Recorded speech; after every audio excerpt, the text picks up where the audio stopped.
ایسے میں جب لاکھوں افراد گھروں تک محدود ہیں، محبت نے اپنے لیے نئی راہیں تلاش کر لی ہیں۔ ڈیٹنگ ایپس بھی اس نئی صورتحال سے آگاہ ہیں۔ ان ایپلیکیشنز کا استعمال 20% تک بڑھا ہے۔ امریکہ میں آن لائن ڈیٹنگ کے لیے مقبول ایپ ٹنڈر نے اب دوسرے شہروں میں ڈیٹنگ مفت کر دی ہے، کیونکہ اب سب آن لائن ہی ہے۔ میں نے اسے کہا کہ فیس ٹائم پر ملتے ہیں اور اس نے کہا اچھا۔ اسی طرح ہم بات کرتے رہے۔ پھر اس نے کہا کہ کیا میں اس موقع کے لیے پاجامہ پہن سکتی ہوں؟ میرا جواب تھا کہ میں نے تو کب سے ڈریس پینٹس نہیں پہنی، تو اب کیوں نہیں پہنوں؟ بس ایسے ہی ہم دونوں نے بہت غیر رسمی اور اطمینان سے بات کی۔ پہلی بار آن لائن ملاقات یا ڈیٹ کے لیے کھانا ہی اکلوتا انتخاب نہیں۔ ان ایپس کے صارفین کہتے ہیں کہ وہ خریداری کرتے، کھانا پکاتے اور ویڈیو گیم کھیلتے ہوئے آن لائن ڈیٹنگ کر سکتے ہیں۔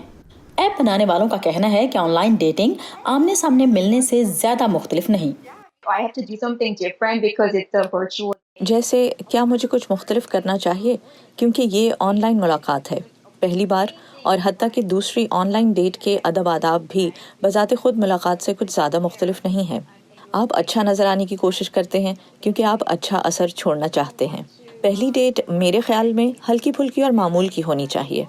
کیمرہ اور مائک آن لائن ملاقات سے پہلے ٹھیک ہونا چاہیے۔ اس وبا نے لوگوں کے ذہنوں کو بھی متاثر کیا ہے، اس لیے انہیں بات چیت کے لیے موضوع ڈھونڈنے میں زیادہ تردد نہیں کرنا پڑے گا۔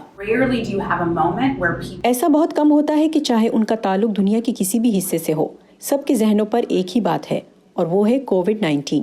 لہٰذا ایک شدید خواہش موجود ہے اس وقت ایک دوسرے سے رابطے بنانے کی۔ نئی حقیقت چاہے عارضی ہی صحیح، اس کے کچھ فائدے بھی ہیں۔ ہمارے لیے یہ موقع ہے کہ ہم اپنے اندر جھانکیں اور تھوڑا ٹھہراؤ لائیں۔